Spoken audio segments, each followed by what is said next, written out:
Voilà, monsieur Gino Tabo. Merci. Merci, Monsieur le ministre, pour la parole. J'espère que vous n'en avez qu'une, que vous n'allez pas enchaîner. Oui, j'ai une question adressée à Madame le ministre autour du couloir vert Kivu-Kinshasa. Il s'observe un certain remous au sein de la société civile environnementale dans le cadre de la conduite de la politique de la mise en marche de ces couloirs écologiques verts. Est-ce que durant la semaine qui va s'ouvrir, vous avez le temps d'écouter toutes ces parties prenantes, parce que vous avez dit qu'elle doit impliquer toutes les différentes forces. Peut-être, Monsieur le ministre, le Virunga constitue aujourd'hui un de fers de lance dans la résolution des conflits à l'Est. Est-ce que pendant ces plaidoyers vers la COP, où le monde entier sera là, vous allez évoquer la question du Virunga qui est aujourd'hui menacé par l'envahissement? Merci. Madame la ministre. Le couloir vert et la conduite de la politique, je crois que lorsque j'ai parlé ici de la semaine, la première semaine du climat de la RDC, j'ai parlé de la participation, du dialogue, de la concertation entre les acteurs, entre les parties prenantes. Et ce forum va réunir les provinciaux, comme c'est la première semaine, on a invité tous les 26 ministres provinciaux.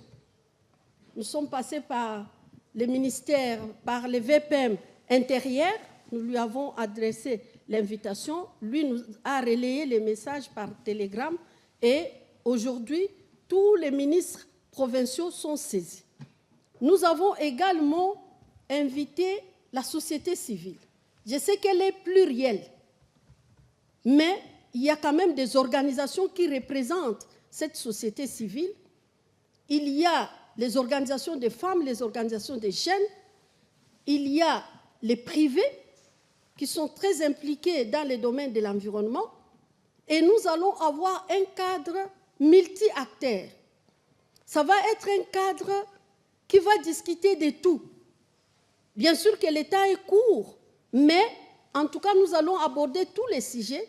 Vous allez, vous les journalistes, voir l'agenda que nous avons établi. Il n'y a pas de questions taboues. Nous allons avoir les moments de manière méthodique, organisée, avoir les moments de discuter de toutes les questions qui dérangent. Lorsque j'ai lancé dernièrement le forum de la société civile sur le couloir vert, j'ai bien dit à la société civile que vous êtes des acteurs majeurs dans ce programme. Et j'ai défini les rôles de la société civile. La société civile doit savoir qu'elle ne peut jamais remplacer l'État, mais c'est un partenaire de l'État. Donc, il est important de noter que pour certaines questions, qu'en tant que patriotes, nous laissions la place à l'État de définir les politiques. Et l'État implique les autres acteurs. Parce qu'aujourd'hui, on ne fait plus de développement seulement par l'implication de l'État seul. Non, les théories aussi ont évolué. Donc, les privés, la société civile est impliquée déjà dans ce programme-là. Et vous allez vivre la semaine du climat, vous allez vous-même vous rendre compte de comment la société civile est impliquée. Nous avons même fait venir les représentants des peuples autochtones et des communautés locales. Donc nous serons ensemble. Je sais que ça fait longtemps que vous travaillez, vous particulièrement, parce que je vous connais. Lorsque j'ai coordonné les forêts modèles, vous étiez les journalistes de cette organisation-là qui est accompagnée par les Canadiens. Et donc, nous savons tous qu'on ne peut pas traiter des forêts seules. Mais il est important, et j'insiste sur ça, il faut laisser l'État prendre le leadership des questions fondamentales. Donc la société civile vient en appui. Et je suis d'accord qu'on doit les impliquer. Et ils sont impliqués. Voilà, merci beaucoup, Madame la Ministre. Bon, sur la question que vous avez soulevée sur Virunga, je pense que ça fait l'objet du premier livre blanc que nous avions sorti lorsque nous étions engagés justement sur le front médiatique par rapport à cette guerre injuste dans l'Est. C'est que Virunga, c'est même les sanctuaires de la guerre. Comment on peut imaginer qu'un patrimoine mondial protégé dès l'humanité soit l'épicentre de cette guerre? Très peu en parlent, mais nous en parlons. Je pense qu'on a eu même l'occasion d'en parler avec Demrod, qui faisait le travail de l'entretien du parc, un travail extraordinaire. Et aujourd'hui, si on doit évaluer les préjudices subis du fait des agissements du Rwanda et de ses supplétifs, ça va dépasser les 100 millions de dollars. N'oubliez pas que la ministre, elle a dit ici que les arbres ou que cet écosystème, c'est comme des êtres humains. N'oubliez pas que dans les Virunga, nous avons nos gorilles, et que les gorilles, comme des humains, lorsqu'il y a crépitement des balles, ils se déplacent, parce que c'est les mêmes massifs.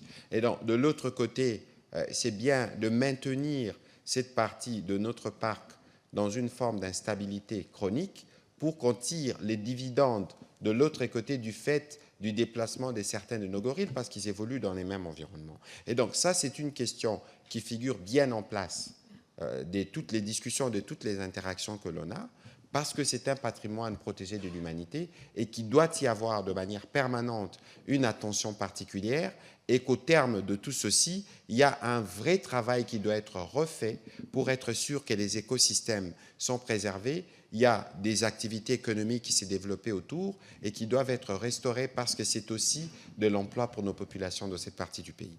On va prendre la question de M.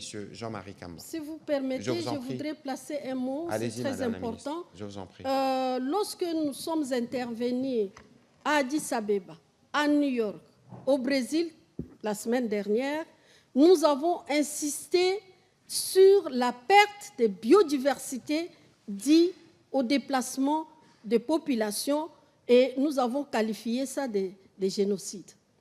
Et nous avons tenu le langage clair. Il y a même des partenaires qui étaient venus nous féliciter à la fin pour dire qu'il faut arrêter l'hypocrisie. Vous voulez qu'on protège la biodiversité, mais vous laissez la RDC se battre seule dans ces conflits